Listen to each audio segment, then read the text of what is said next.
নমস্কাৰ, মোৰ চেনেললৈ আপোনালোকক স্বাগতম জনাইছোঁ। আজি মই এটা একদম চিম্পল ৰেচিপি লৈ আহিছোঁ। আহকচোন কেনেকৈ বনাইছোঁ চাওঁ। মই কেইপিচমান ভজা মাছ লৈ লৈছোঁ। মই ভজা মাছেৰে এই ৰেচিপিটো বনাম। একেবাৰে চিম্পল হয়। আপোনালোকে প্ৰথমতে তেনেদৰে ভাঙি ল'ব সৰু সৰুকৈ। পিছত এটা কেৰাহীত তেনেকৈ অলপ মিঠাতেল দি তেল গৰম হ'বলৈ দি তাত মাছখিনি এনেদৰে ঢালি দিব।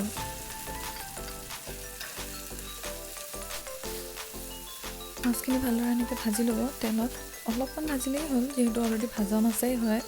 এতিয়া আমি মাজত অকণমান ঠাই ওলাই ল'ম।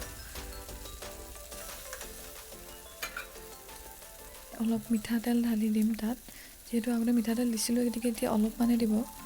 দি আমি কুটি লোৱা পিঁয়াজখিনি তাত দি দিম।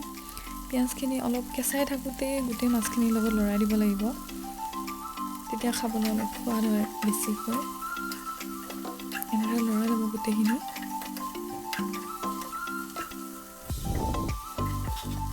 এতিয়া আমি ইয়াত কেইবিধমান মছলা দিম। গৰম মছলা অলপ দিলোঁ আৰু অলপ এতিয়া মিট মছলা অলপমান দিম। এনেদৰে এতিয়া ভালদৰে অকণমান লৰাই ল'ব। এতিয়া মই ইয়াৰ পৰা অলপ ধনিয়া দি দিলোঁ। ধনিয়াৰ গোন্ধটোৱে মই বহুত বেছি ভাল পাওঁ। একচুৱেলি এইখিনি আমাৰ ঘৰৰ ধনিয়া হয়, একদম ফ্ৰেছ। তেতিয়া দেখিছেনে ইমান ধুনীয়া লাগিছে, আৰু গোন্ধটো যে ইমান ধুনীয়া ওলাইছে ধনিয়া দিয়াৰ পিছত। এতিয়া হৈ গ'ল আমাৰ ৰেচিপিটো অলম'ষ্ট খাব পৰা। এতিয়া গৰম গৰম ভাতৰ লগত খালেই হ'ল। এয়া চাওক, ইমান ধুনীয়া লাগিছে দেখিবলৈ। দেখিয়ে মোৰ খাওঁ খাওঁ লাগি গৈছে। এনেকৈ ভাজিলে ভাতকেইটা খাবলৈ বহুতেই সোৱাদ লাগে, আৰু মাছৰ টেষ্টটো অলপ চেঞ্জ হৈ যায়। আপোনালোকে এবাৰ বনাই চাবচোন এনেদৰে।